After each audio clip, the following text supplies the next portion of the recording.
Mungkin ada yang mau menyampaikan pandangan atau pertanyaan, saya persilakan.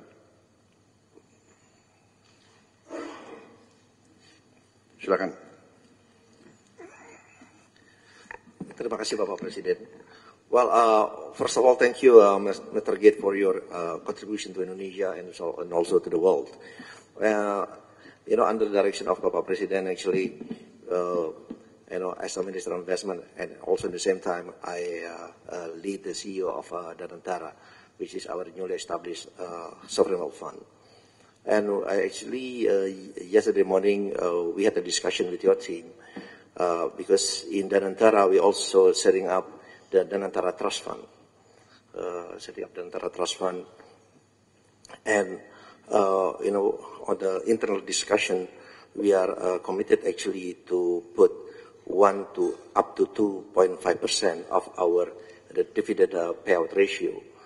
So if you look at the number, actually, every year in the Danantara Trust Fund, we are going to put every year at least $100 million. $100 million.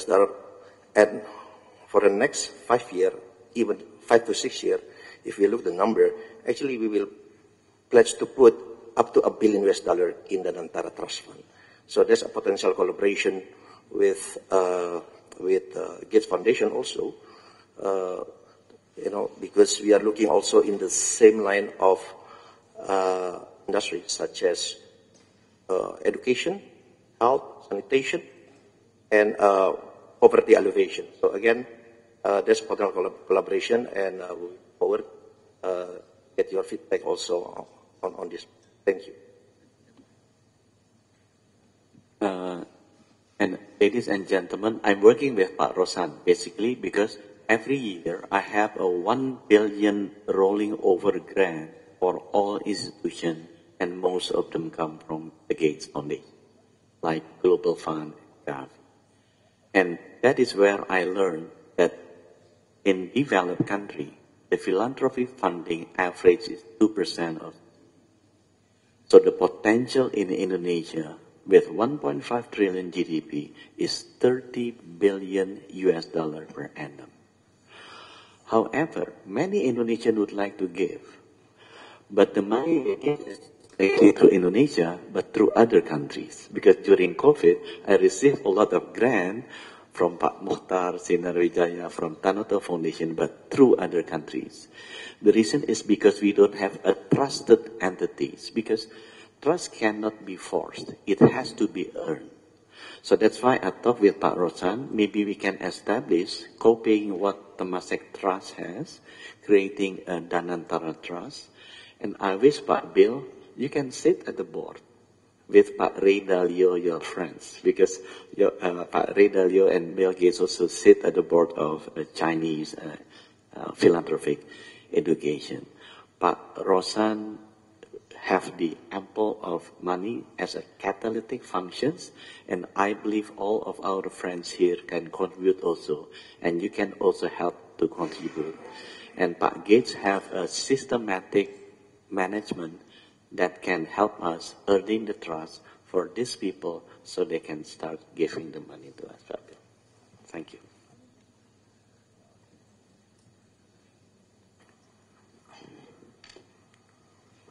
Mr. Gates, would it be possible to talk about non-health issues today? Certainly. Thank you. My understanding is that you're very interested and you've invested a lot of money in renewable energy. I've had several meetings with one of your partners, Edward Jung, who is one of your partners, I believe still is one of your partners. So I'd like to know your thoughts about nuclear energy. SMRs, I understand you're in fact investing in Wyoming and nuclear energy, SMRs. You may know that our government is going to embark on a very ambitious nuclear power generation program. The second thing is on nature-based solutions. I'm very much into nature-based solutions and environmental issues. Reforestation, basically, is my passion, wildlife, and through wildlife, reforestation and restore habitats for wildlife. So I'd like to know what you wanted to do and where you're going with your nuclear and your views on nature-based solutions. Thank you.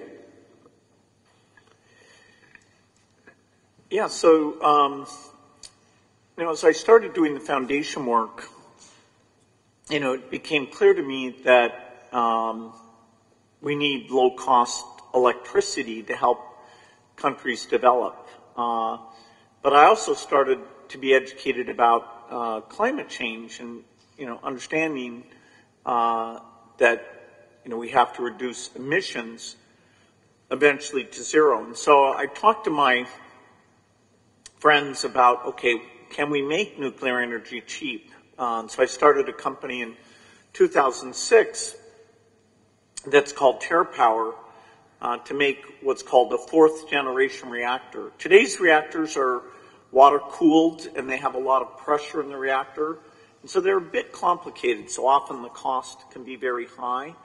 And so I thought, well, it's very hard to start a new design, but that would be a huge benefit. And so now it's taken longer than we expected. We started out as being a joint venture in China, and then the U.S. government decided they didn't like us working in China.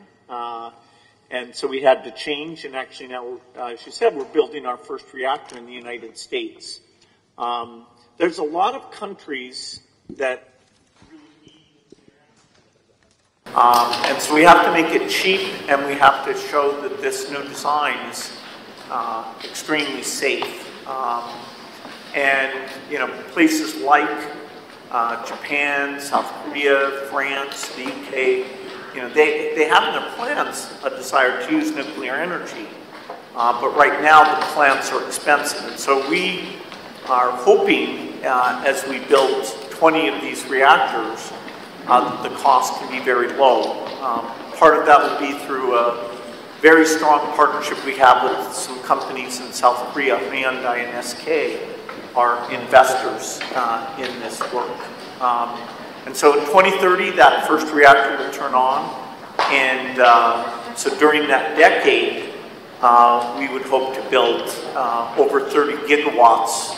And the question that I asked on Monday, which now I'm going to address to you, is there any way that we could actually collaborate more and give more? Because I would like to actually knock on doors, what Bapak di sini for, to everyone that's present here, because the government will not be able to do it alone. The private sector needs to actually contribute in eradicating illiteracy and improving the teaching quality. Hence, we can actually achieve higher order thinking.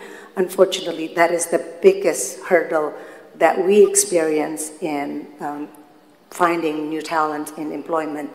And I heard Bapak Presiden had pushed for the AI learning and everything. Unfortunately, we don't have the infrastructure in terms of the brain capacity to even think properly to create simple tasks. So I wonder if we could actually use your co-pilot to be deployed to, around Indonesia, using the hands of CSRs, because there's no way we can do this alone. No way one party can do it alone. Using the tools of everybody's CSRs, as you said, nobody trusts to give money to people they don't know, like Pak Budi had said, and I completely agree with that.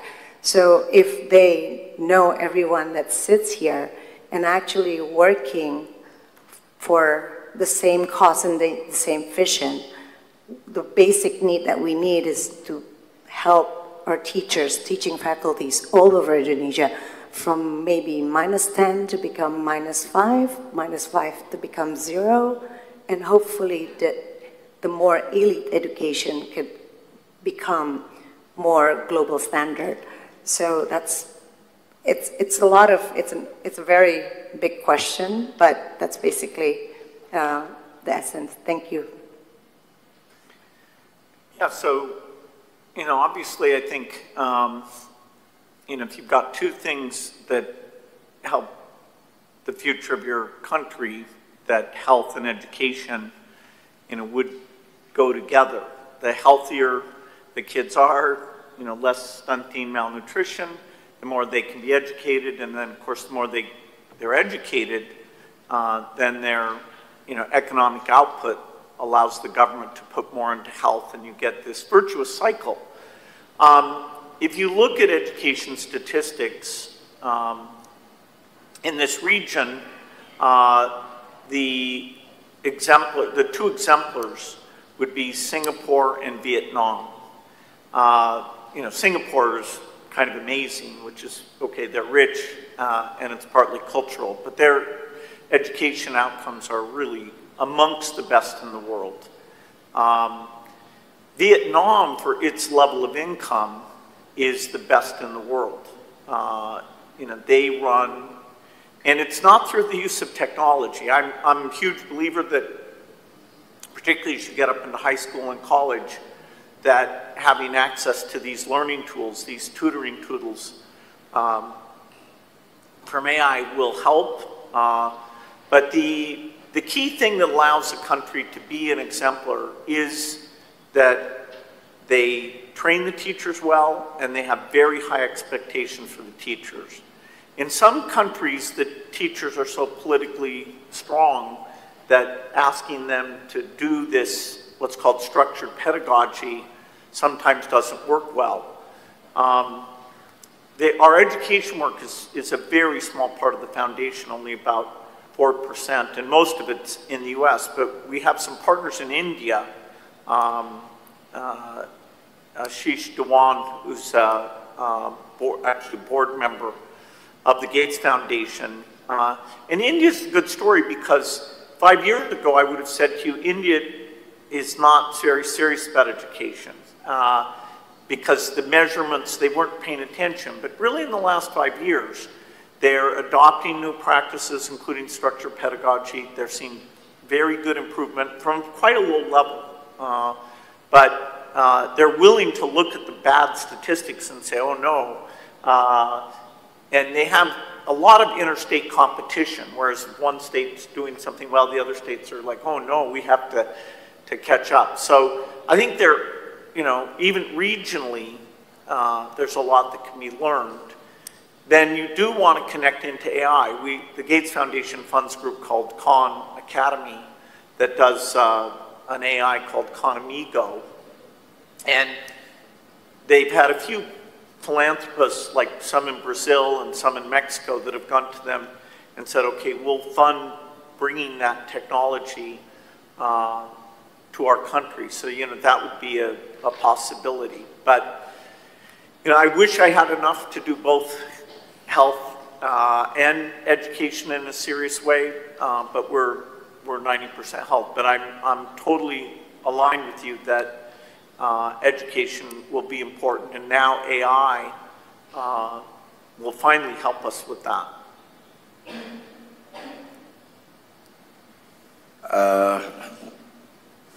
I think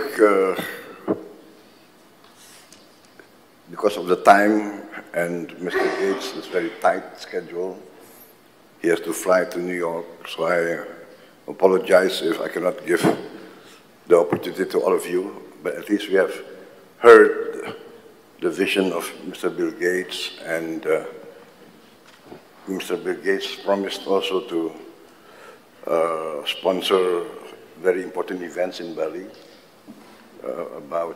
First is about malaria, and the second is cervical cancer, two important international conferences. Most of the important stakeholders around Asia Pacific will be there, and we are talking more and more about how we can interface and cooperate with the Gates Foundation on many critical matters. So I think we thank you, Mr. Bill Gates, for spending some time with us. And once again, I would like to thank you on behalf of the Indonesian people and the government for your commitment and your attention to important issues that we face. And yes, so we would like to acknowledge your great contribution, and also we would like to work together with you in the future. Once again, thank you very much. Yeah. Well, thank you all.